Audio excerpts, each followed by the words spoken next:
Hey y'all, welcome back to my channel. Today I'm wrapping up all the books I read in May, and I think that May is interesting because I didn't really have any standouts in either direction, and nothing really stood out as particularly great or particularly bad, but I enjoyed all of these books for some reasons, disliked them for others, and had, I think, an interesting reading month, if not a great one. The first thing I finished this month, though, was Small Game by Blair Braverman. This is, I think, originally billed to me as a thriller. I would say it's not that. I think it's more survival and suspense.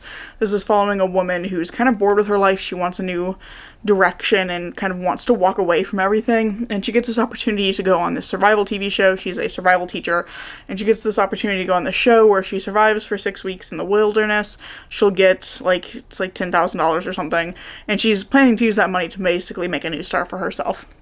But it's about her and the other contestants and the relationships that form between them, and then something goes horribly wrong during the filming of the show, and the group finds themselves in a much more dangerous situation than they anticipated being in, and it's about how they cope with that and how they rely on each other to make it through.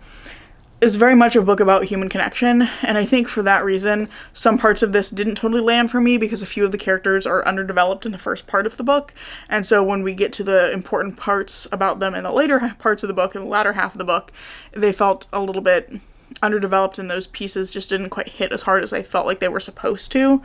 I did, however, generally enjoy this. It was very much not what I expected because I had been going in expecting a thriller, and it was just not that at all. So I was pleasantly surprised how much I enjoyed this because it's been a long time since I've read a kind of survival story, and I enjoyed it a lot more than I expected once I realized that that's what it was. So overall, I think it's good. I think in particular, I really like some of the discussions in here about the difference between the way you see yourself and the way other people see you, the difference between being a person and being like an icon or a representation for an idea. I thought that was a really cool conversation throughout here, and I just enjoyed the ways the different characters interacted. I think the writing in here is also very good, and there's a lot of like really interesting detail about the survival elements here. What I found out later is that the author lives in Alaska, I think, with her sled dogs. So she is a musher for the Iditarod. I didn't know this about her until my friend came over and I was talking about this book. And she was like, oh, isn't that the Iditarod lady? And I was like, I did not know that. So yeah, it was an interesting experience, and I feel like I'm having some trouble talking about it just because it is a little bit forgettable in some aspects, but also just so much not what I was expecting, and I don't really know what I can tell you without it becoming a spoiler for what happens, because I do think this book is worth picking up if you're at all interested in a survival story. After that, I finished From First to Become Ashes by K.M. Spara, and this was interesting because I'd read and really enjoyed a previous book from this author. Enjoyed is maybe not the right word for that, appreciated what the book was doing, but K.M. Spara writes these like really dark, really difficult stories, and this was no different. This one is about a group of people dealing with the fallout of a cult being disbanded. The cult leader has been arrested by the FBI, and we're following kind of the golden child of the cult who is trying to like continue on with the mission of the cult. Who's very much a true believer and thinks that they need to go out and slay a monster. We're following the person who turned on the cult and turned them into the FBI. We're following someone who feels like they've constantly been kind of pushed to the side and treated as though they're worthless and valueless, and they're desperate to find a place where they feel like they are valued as a person. And then we also follow someone who is interested in the cult from an outside perspective, and it gets involved in the situation just kind of by chance. I think the issue for me with this one, I gave this one 3.5 stars. I really like the first half of this book, which is very much a emotional study of these characters and the way that they feel, the way that they react to the place that they've been living all their lives suddenly disappearing, and their kind of like family essentially disappearing entirely, and the ways that their world is completely turned upside down by having to like go out into the modern world and just like live. So I really liked that first part and the tension that it created between some of the main characters, because our main character, Lark, who's kind of the central character of the whole story, the sort of golden child of the cult, was in a romantic relationship with the person that betrayed the cult and turned them into the FBI. So there's this really poignant emotional tension there where they're having to navigate like what does their relationship look like now after having been together for like more than a decade, and now having to deal with the way that each other feel about the cult. I thought that was just really interesting, but that kind of gets dropped by the wayside when we get our outsider perspective added in, and I didn't really care for him. I found his interactions with our main character, Lark, quite unsettling in a way that I don't think they were supposed to be. I think we're supposed to like Cal, I think is his name, and think that he's being supportive of Lark. But no, I take it back. The book does call him an enabler at one point, and I think that's very much what he is, but I don't think he ever really learns from his mistakes. And his interactions with Lark feel too much like he's going, and I can fix him. And the book doesn't do enough to dissuade him or the reader from that belief. So I felt like their relationship was just kind of uncomfortable and gross in a way that ruined the rest of the reading experience for me. And it was the book was much more focused on that relationship and on their kind of journey together as Lark is trying to slay a monster than I would have preferred, because it dropped some of the other plot lines that I thought were more interesting. We did have another character in here who was an FBI agent who I thought would have been a more interesting person to include as the outsider POV. So I was a little bit disappointed in this one, but would still happily pick up another book from Cam Sparrow just because I really like his writing, and I think he takes really big risks with his writing and always does something interesting, even if I don't always end up enjoying it or appreciating it. The third book I read was The Midnight Pack, and I think this was the one I rated the lowest. I think I gave this like 2 stars.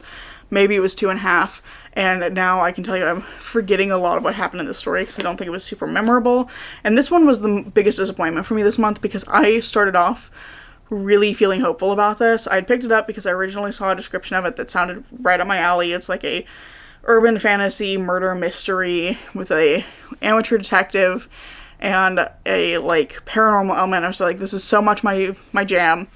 And we started the book, and our main character, Jericho James, who is a private investigator specializing in debunking cryptid sightings, shows up, and I immediately loved her. She's like very relatable. She's very much like a basic girl, but in a fun way where she's like very confident in herself. And I really liked the way that she was characterized, and that remained true throughout the book. I liked her characterization. I liked the kind of person that Jericho James is. But I think the book falls apart because none of it makes any fucking sense, and we lose the mystery aspect pretty much immediately. So our first like quarter to third is really strongly about the mystery, and we see Jericho investigating, and I felt like that was really good. But then we get into this like romance aspect where the next like 50% of the book is just, no, I take it back, the next 25% of the book. First quarter, investigation. Second quarter, Jericho and her love interest go to different locations and almost kiss, but then don't because of some sort of extenuating circumstance. Either one of them thinks of something they need to go do, or somebody walks in and interrupts them. But it's just that for like 25% of the book. And then at 50%, what feels like it should be the final confrontation of the book happens, and the plot goes completely off the rails from that point forward. So I think it's like structurally a weird book. The pacing is very strange. There's also a POV chapter, a singular POV chapter from the love interest that made me go from generally liking him to absolutely loathing him. So it just did not work for me as a book.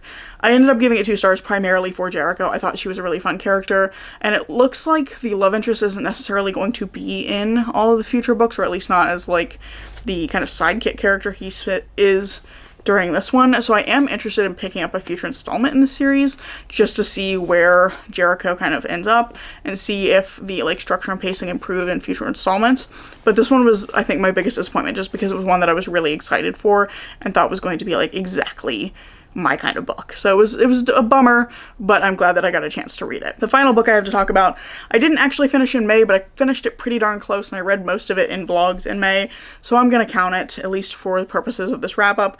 This was The Ivory Key by Akshay Raman. This is a YA fantasy that's been sitting on my shelves for quite a while, and this one's about 4 siblings who have very tense relationships with each other, who have to come together to try and find an artifact called the Ivory Key to save their home country, which is a place called Ashoka that primarily trades in magic, but the magic is gone and they need the Ivory Key to find more magic to like fix their economy and fix their kind of political situation. So I found this one very much a mixed bag. I think the world building and the writing are both fantastic. There's some incredible descriptions of food in here as well. And we have 2 characters that I really like. I really like Vera and Caleb of the 4 siblings. Vera is the new Maharani and is suddenly like put in this position after the death of her mother and is really struggling with the pressure to be like her mother, even though she didn't really have a great relationship with her and doesn't necessarily want to be the same kind of person.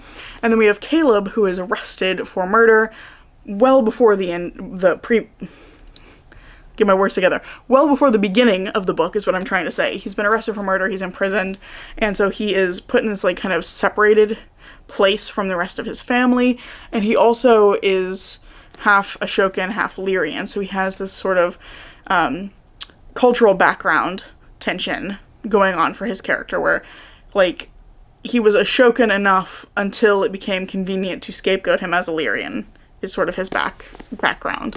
So I think that that's a really interesting aspect of his character, and I really liked the interesting positions that he and Vera both are kind of put in within their society, the ways that they're viewed by others, and the expectations placed upon them, and the ways that they choose to behave.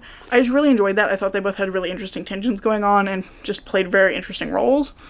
The parts of this didn't quite work for me are the other two characters, Ronak and Rhea. I felt like were very flat. They felt very samey. They both have kind of the same motivations, and they both felt very immature given the other things that were being told about them. The way they actually behaved felt just very immature and very thoughtless at a lot of points. I think Rhea and Ronak both improved a lot in the latter half of the book, but I'd found them very frustrating, and not in a like, I get what you're doing here kind of way, just an I don't understand why this is happening kind of way. And the other problem was that because there's 4 POV characters, we don't get a lot of time with any of them. This is only like a 360-ish page book, 370-ish pages book. So that's not a lot of time to spend with each of the characters, and they all have kind of significant side characters that mean something to them, except for, I would say, Caleb. But that means that those relationships, we're only seeing like tiny snippets of them. So I don't think we get a real good sense of what those relationships look like prior to the start of the book to make the shifting alliances and things in the book really work. Some of the moments where someone is supposed to be feeling betrayed or upset or like feeling like they've lost someone very important to them, I think just don't hit as hard as they should, because we haven't had enough time with those characters to really understand what the relationships mean to them. So it's just like too many characters happening meant that there was not enough time for everything to get as developed as it needed to be for those big emotional moments to hit. So yeah, this was very mixed bag. I enjoyed it. I still would be interested, I think, in reading the sequel. It's a duology, and finding out kind of how things play out, because I think several of our characters end up in kind of interesting positions at the end of this, where they have some new obstacle that they're going to have to face in book 2. So I would be curious to find out what happens to them in the second book, but I don't think it's one I would go out and buy, and I think I will try and donate my copy of The Ivory Key, see if I can find like a school near here that could use a copy, or maybe the local library will take it or something like that. So yeah, kind of bummed that I didn't like this more, but I am glad that I finally picked it up. So these are all of the books that I read in May. Let me know down in the comments below what you read in May and what your favorite book you read in May was, or alternatively, what was the one that left the strongest impression on you? If it wasn't like the best book, what left the strongest impression on you in May? And I think that's pretty much all I have for you today. So I really hope you enjoyed this video. If you have, I hope you'll consider giving it a like, maybe even subscribing to see what comes next. I'm currently posting on Tuesdays and Saturdays, and I hope to see you in the next video. Bye!